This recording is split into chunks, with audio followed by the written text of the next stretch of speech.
தனது கட்சியினர் வீட்டில் என்ஐஏ அதிகாரிகள் சோதனை செய்தது குறித்து பேசிய நாம் தமிழர் கட்சி ஒருங்கிணைப்பாளர் சீமான், தேர்தல் நேரத்தில் வரும் அச்சுறுத்தல்தான் இந்த சோதனை எனவும், இதற்கெல்லாம் தாங்கள் அஞ்சுகிற ஆள் இல்லை எனவும் கூறியுள்ளார். காரணம் உங்க எல்லாருக்கும் தெரிஞ்ச காரணம் தான், ஒன்றும் இல்லை. இப்போ நீங்க இப்படிதான் பார்க்கணும். நம்ம தேர்தல் ஆணையத்தில் பதிவு செய்யப்பட்டு தொடக்கத்திலிருந்தே மக்கள் பாதையில் ஜனநாயக வழியில் இந்த மக்களாட்சி தத்துவத்தை ஏற்றுக்கொண்ட ஒரு அரசியல் பேரியகம் தான். அவங்ககிட்டே பதிவு பண்ணி அவங்ககிட்டே சின்ன ஒதுக்க சொல்லி போராடுறோம். மக்களோடு நின்று நம்ம தேர்தலை எதிர்கொள்றோம். ரெண்டாவது, கட்சி கூட்டங்கள், ஆர்ப்பாட்டங்கள், போராட்டங்கள் எல்லாமே அரசு மற்றும் காவல்துறை ஒப்புதலோடு தான் அனுமதி பெற்று நடக்குது. சட்டத்திற்கு எதிராக அல்லது சட்டம் ஒழுங்கு சீர்கெடுக்கிற நடவடிக்கைகளோ செயல்பாடுகளோ இல்லை, எல்லாருக்கும் தெரியும். இதுல உளவுத்துறை இருக்கு, காவல்துறை இருக்கு, அதுக்கு மேல ரா இருக்குது. இதெல்லாம் வச்சு நீங்க கண்காணிச்சுட்டு அப்புறம் திடீர்னு போயிட்டு வீடு வீடுக்கு நாங்க என்னை சோதிக்கிறோம் அப்படின்னா அது சும்மா தேர்தல் நேரத்தில் சும்மா ஒரு அச்சுறுத்தி பாக்குறது தான். நியாயமா வெளிப்படையா அவங்க சொல்றத பாருங்க. எல்டிடிக்கு நீங்க காசு அனுப்புறீங்களா? ரொம்ப நாளா எல்லாரும் சொல்லி கொண்டிருந்தது எல்டிடி இருந்து எனக்கு காசு வருதுன்ட்டு. இப்ப எல்டிடிக்கு நாங்க காசு கொடுக்கறோமான்னு கேக்குறீங்க. இப்ப எல்டிடி காசு கொடுக்கணும், எங்க இருக்கு எல்டிடி? எல்டிடியை அழிச்சு முடிச்சாச்சுன்னு நீங்க தான் ஊர் ஊரா போய் சொல்லிட்டு இருந்தீங்க.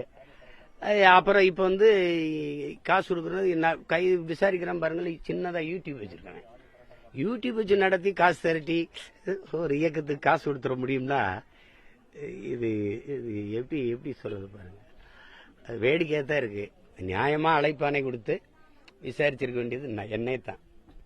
என்னை விட்டு எனக்கு தெரியாம என் கட்சியில் என்ன நடக்கும்? கட்சியை வழிநடத்தி போற ஆளு நான் தான். அதுக்கு முழு பொறுப்பு நான் தான். சின்ன சின்ன பிள்ளைகளை என் தம்பி துறையாது ஒரு யூடியூப் வச்சிருக்கான், 2-3 தடவை சிறைக்கு போயிட்டான். மதியம் பெரிய பையன்.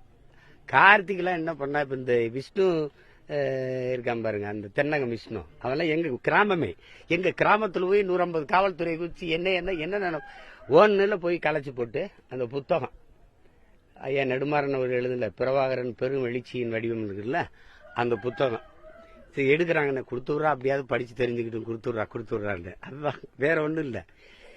இதுக்கு ஒரு சும்மா அச்சுறுத்தி பாக்குறதா.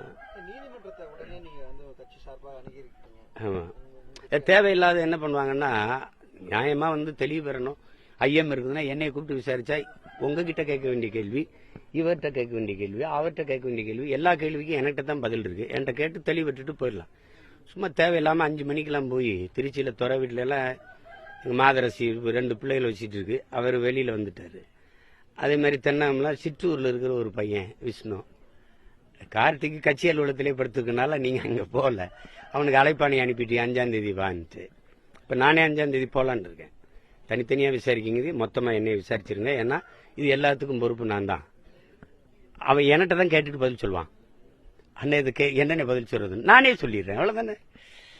அதனால அது அவசியம் இல்லைன்றேன். அது அவசியம் இல்லை. அந்த மாதிரி அச்சுறுத்துறதுக்கு அஞ்சுற ஆளுகளும் இல்லை. சட்டத்திற்கு எதிரான நடவடிக்கையில் நாங்கள் ஈடுபட்டிருந்தா நீங்க நடவடிக்கை எடுங்க. அது செய்திகளை உள்ளது உள்ளபடி தெரிந்து கொள்ள ரெஃப்ளெக்ட் நியூஸை சப்ஸ்கிரைப் பண்ணுங்க.